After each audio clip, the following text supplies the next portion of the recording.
അങ്ങനെ Iran versus India മത്സരം എല്ലാവരും കണ്ടു കാണുമല്ലോ. ശരിക്കും ഒരു ഇന്ത്യൻ ഫുട്ബോൾ ആരാധകനെ സംബന്ധിച്ച് ഭയങ്കര ഹാപ്പിനെസ് നൽകുന്ന ഒരു മത്സരമായിരുന്നു. ഭയങ്കര സന്തോഷം നൽകുന്ന ഒരു മത്സരമായിരുന്നു. നമ്മൾ കഴിഞ്ഞ തജാക്കിസ്ഥാനുമായിട്ടുള്ള മത്സരത്തിന് ശേഷം ടീം ഇന്ത്യയെ ഒരുപാട് വിമർശിച്ചുകൊണ്ടിട്ടാണ് നെറ്റ്മാർക്ക് സ്പോർട്സ് ഒരു വീഡിയോ ചെയ്തിരുന്നത്. അതിൽ വിമർശിച്ചതിന്റെ കാരണങ്ങളെല്ലാം ആ വീഡിയോയിൽ വളരെ കൃത്യമായിട്ട് നമ്മൾ പറഞ്ഞിട്ടുണ്ടായിരുന്നു. എന്നാൽ ഇന്നത്തെ വീഡിയോ നമ്മൾ ഭയങ്കര സന്തോഷത്തോടു കൂടിയാണ് ചെയ്യുന്നത്.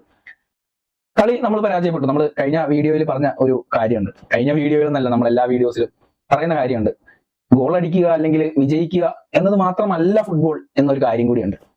അപ്പോ ഇന്ന് നമ്മൾ കഴിഞ്ഞ കളിയിൽ നമ്മൾ വിജയിച്ചിട്ടും നമ്മൾ വിമർശിച്ചു. പക്ഷെ ഇന്ന് നമ്മൾ ഭയങ്കര സന്തോഷത്തിലാണ്. പക്ഷെ കളി നമ്മൾ പരാജയപ്പെടുകയും ചെയ്തു. പക്ഷെ നമ്മൾ സന്തോഷത്തിലാണ്. കാരണം ഇന്ത്യയുടെ ഇന്നത്തെ പെർഫോമൻസ് അത്ര സ്പെഷ്യലാണ്. ഒരു ഇന്ത്യൻ ഫുട്ബോൾ ആരാധകനെ സംബന്ധിച്ചിടത്തോളം ഇന്നത്തെ ഇന്ത്യയുടെ പെർഫോമൻസ് അത്ര ഗംഭീരമായിരുന്നു എന്ന് തന്നെ പറയേണ്ടി വരും. ഡിഫൻസീവ് ഫുട്ബോളാണ് കളിച്ചത്.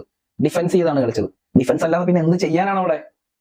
133ാമത്തെ റാങ്കിലുള്ള ഇന്ത്യ, അത് വേൾഡ് ഫുട്ബോൾ റാങ്കിങ്ങിൽ, അതായത് ഫിഫ റാങ്കിങ്ങിൽ 133ാമതുള്ള ഇന്ത്യ, ഫിഫ റാങ്കിങ്ങിൽ 20ാമതുള്ള ഇറാനെ പിടിച്ചു കെട്ടുക എന്ന് പറഞ്ഞു കഴിഞ്ഞാൽ അത് ചെറിയ കാര്യമൊന്നുമല്ല.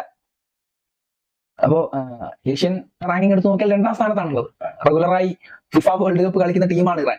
അപ്പൊ ആ ഇറാനെ ഇന്ന് ഇന്ത്യ ഇങ്ങനെ പിടിച്ചു കെട്ടിയിരിക്കുന്നു. അപ്പോ ഇതിന്റെ ഫുൾ ക്രെഡിറ്റ് നമുക്ക് കൊടുക്കേണ്ടത് നമ്മുടെ മാനേജർ ഖാലിദ് ജമീൽ തന്നെയാണ്. കാരണം ആള് കുറെ കാര്യങ്ങൾ ചെയ്തു വെച്ചിട്ടുണ്ട്.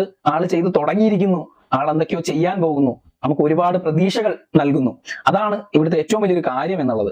കളി തോറ്റോ ജയിച്ചോ എന്നുള്ളതല്ല, പ്രതീക്ഷകൾ, ഹോപ്പ്. ഇന്ത്യൻ ടീം ഒരു ഹോപ്പ് നമുക്ക് തന്നിരിക്കുന്നു. കുറെ നാളുകൾക്ക് ശേഷമാണ് ഇന്ത്യയുടെ നല്ലൊരു മത്സരം കാണുന്നത്.